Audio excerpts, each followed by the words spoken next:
L'UEMOA, l'Union économique et monétaire ouest-africaine. L'UEMOA, 8 pays, un destin commun, un espace économique harmonisé, ouvert et concurrentiel. L'UEMOA, votre guide au cœur de l'Afrique, des grands événements et des grandes mutations sur Africable.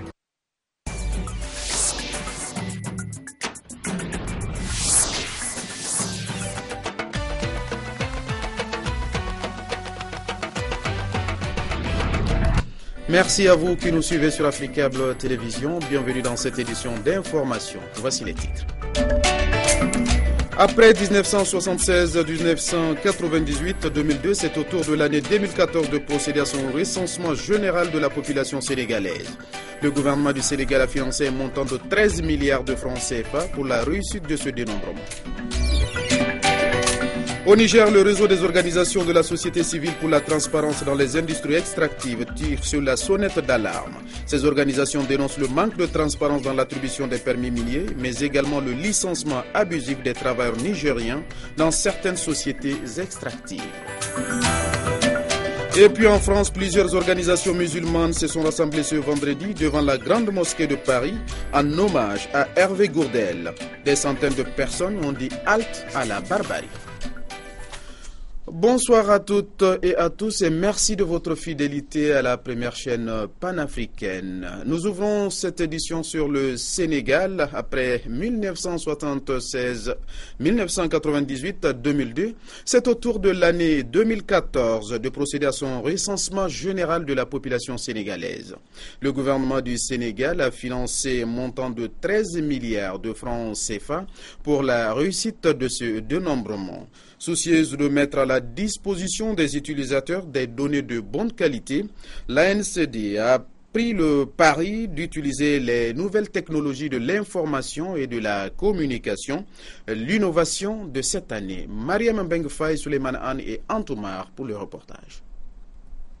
6 mois après la publication des données provisoires intervenues au mois de mars 2014, le Sénégal vient de réaliser une performance en publiant les résultats définitifs moins d'une année après la fin du dénombrement de la population. L'opération s'est très bien passée. Nous avons une population totale du Sénégal qui est estimée, qui est évaluée à 13 508 715 habitants et répartie de façon très inégale, je devrais dire, avec 23% qui sont dans la région de Dakar. Les résultats, pour répondre à votre question, seront extrêmement importants pour le suivi et l'évaluation des programmes et projets de développement, spécialement pour le plan Sénégal émergent. Pour permettre une meilleure couverture du dénombrement et une prise en charge de qualité des données recueillies sur les individus, l'UNFPA a mis en place un dispositif favorable à la réussite de ces opérations. Grâce à l'appui de l'UNFPA, le Sénégal a pu utiliser des ordinateurs de poche fournis par nos partenaires du Brésil dans le cadre de la coopération Sud-Sud, ce qui est aussi très innovateur et à féliciter. Cette nouvelle technologie a permis non seulement de raccourcir les délais de collecte et de traitement des données, elle a permis également au Sénégal d'économiser près de 10 millions de dollars en se passant des questionnaires classiques en papier. Avec cette opération d'envergure nationale, l'ANSD consolide définitivement son cheminement vers le tout numérique dont l'objectif ultime est de fournir à tous les utilisateurs des données de qualité dans les brefs délais pour la prise de décision. Le Sénégal, toujours avec la caravane contre le virus Ebola, le personnel du district sanitaire Gaspard Camara de Dakar compte apporter sa participation dans l'offensive de communication et de sensibilisation contre la fièvre hémorragique. Une caravane a été organisée à cet effet pour aller vers les populations et leur expliquer les bonnes pratiques pour mieux combattre la maladie. Nous écoutons le porte-parole des organisateurs de cette mobilisation au micro de Mamadou Dieye et de Mbendambaye. Il faut toujours être vigilant. Le cas est guéri, mais donc il faut être vigilant.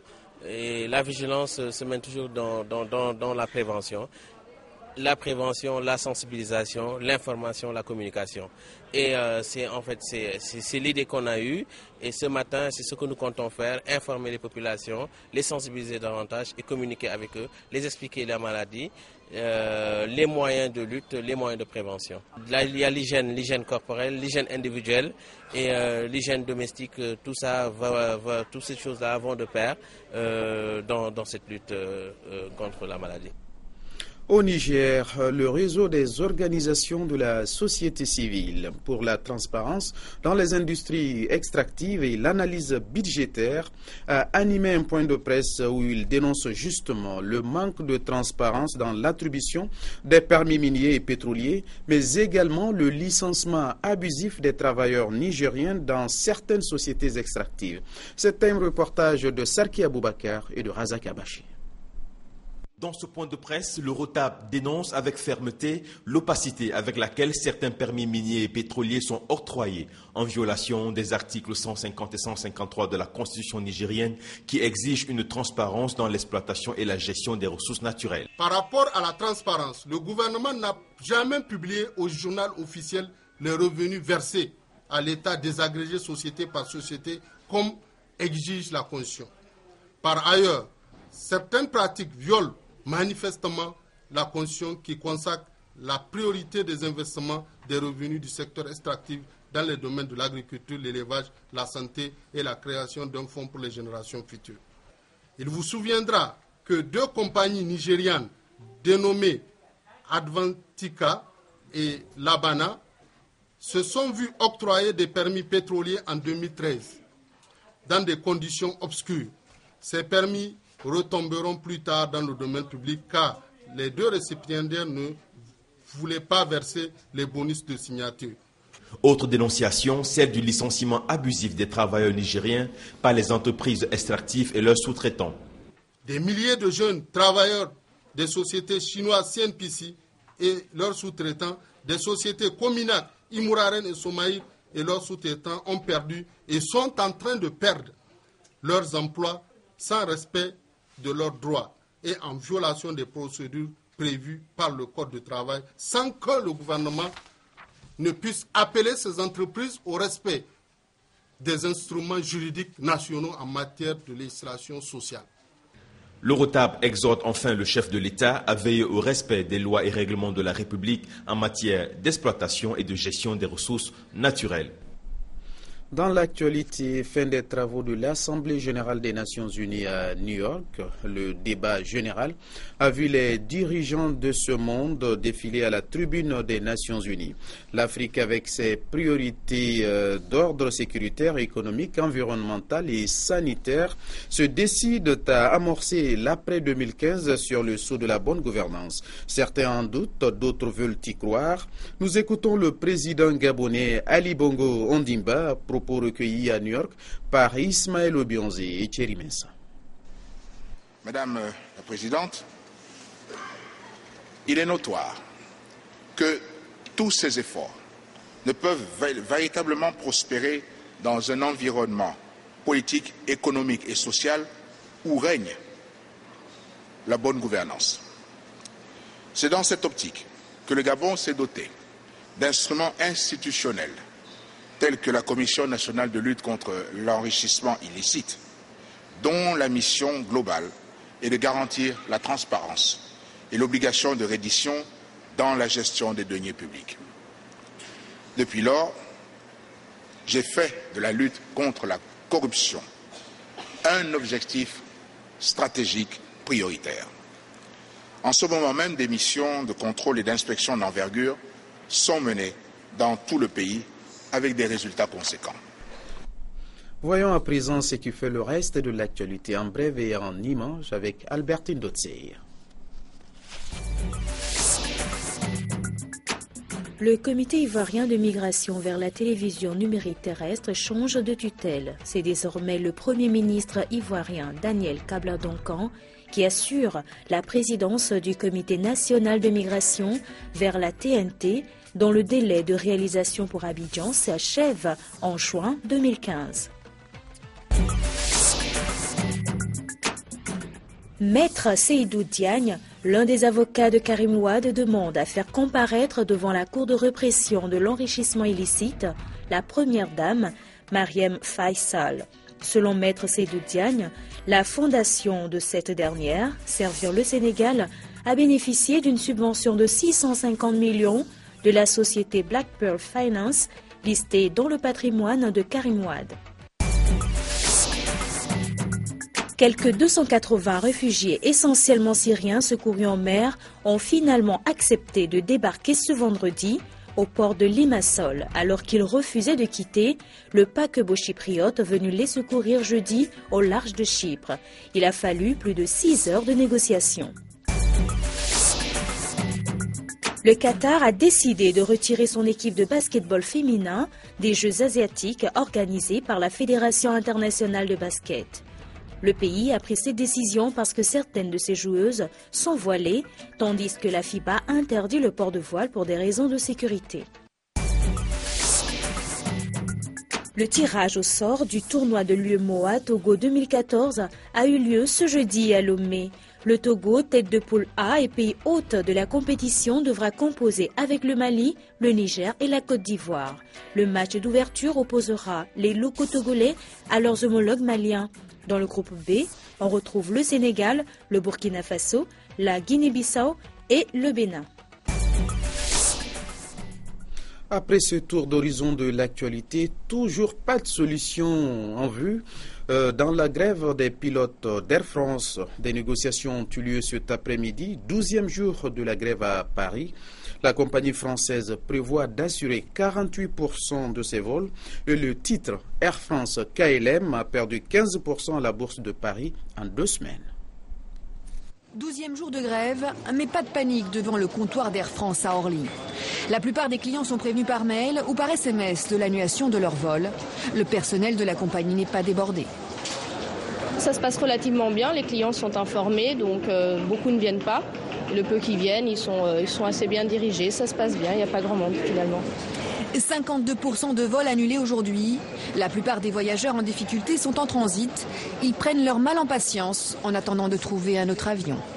On est parti il y a 2 semaines en catamaran dans les Îles-Grenadines, en Martinique. Et en fait, on a appris qu'il y avait une grève Air France. Et à notre retour, après les 8 heures d'avion d'Air Caraïbes, on se rend compte que notre vol est annulé. On a reçu un SMS. La direction d'Air France, qui renonce à son projet low cost de Transavia Europe, n'a pas pour autant calmé les pilotes. Ils réclament aujourd'hui l'instauration d'un contrat unique au sein du groupe. Malgré les difficultés, certains voyageurs restent compréhensifs. Ils défendent leur travail, ils ont raison. Une nouvelle réunion entre les pilotes et la direction d'Air France doit avoir lieu. Elle devrait déterminer la suite du conflit. Nous restons toujours en France où la plupart des organisations musulmanes avaient appelé les musulmans et leurs amis à se rassembler ce vendredi devant la grande mosquée de Paris en hommage à Hervé Gourdel. Ce jour, des centaines de personnes ont dit halte à la barbarie. Indignation, dégoût, cœur en berne, ce sont les sentiments qu'ils vous disent ressentir.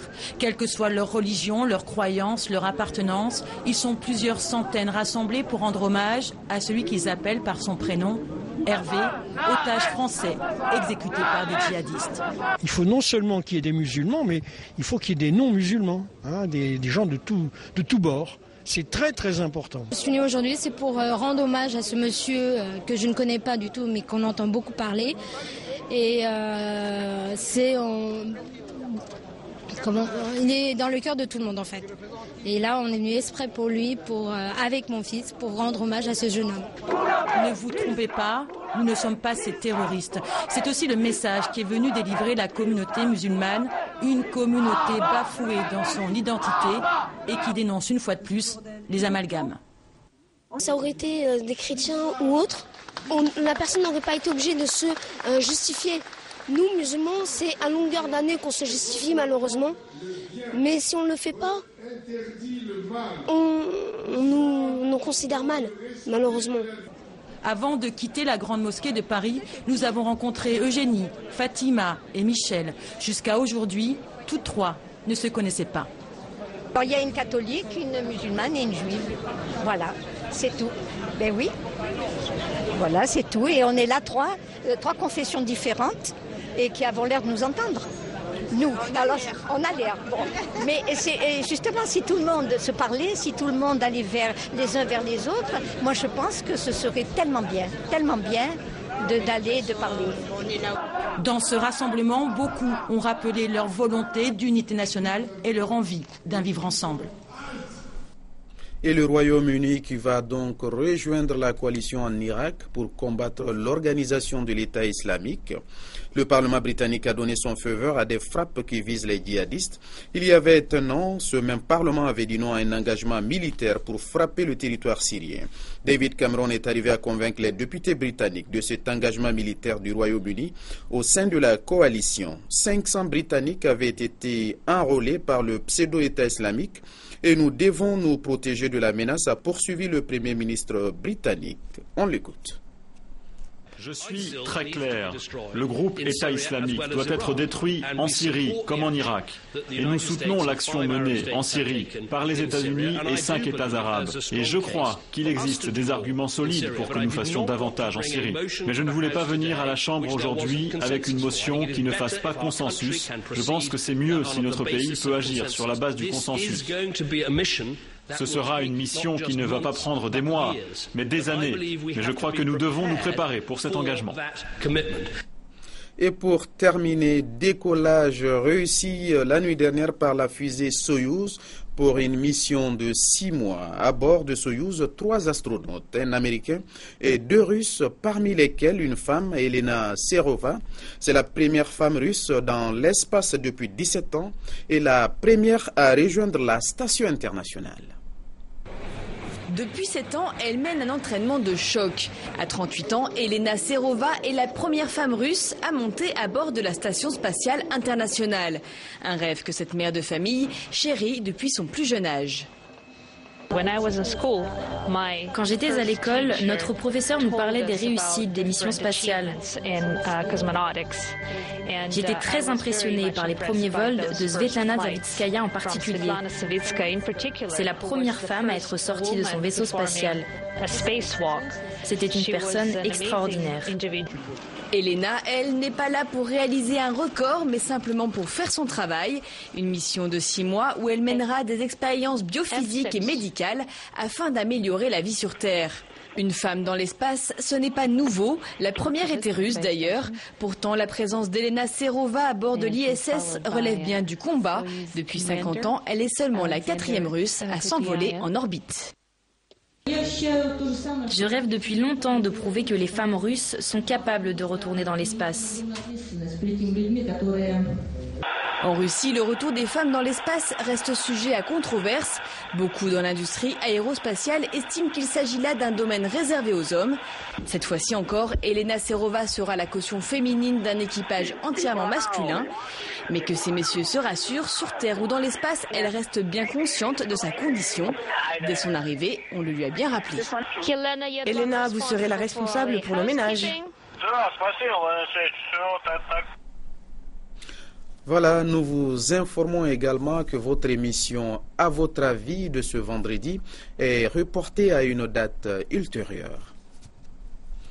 C'est tout pour cette édition. Merci à vous de l'avoir suivi et surtout merci de votre fidélité. Et restez avec nous, les programmes continuent sur Africa Télévision.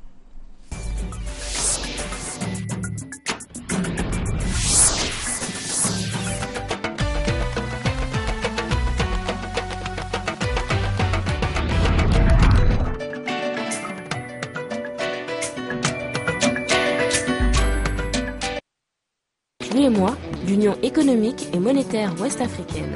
L'UEMOA, 8 pays, un destin commun, un espace économique harmonisé, ouvert et concurrentiel. L'UEMOA, votre guide au cœur de l'Afrique, des grands événements et des grandes mutations sur Afrique.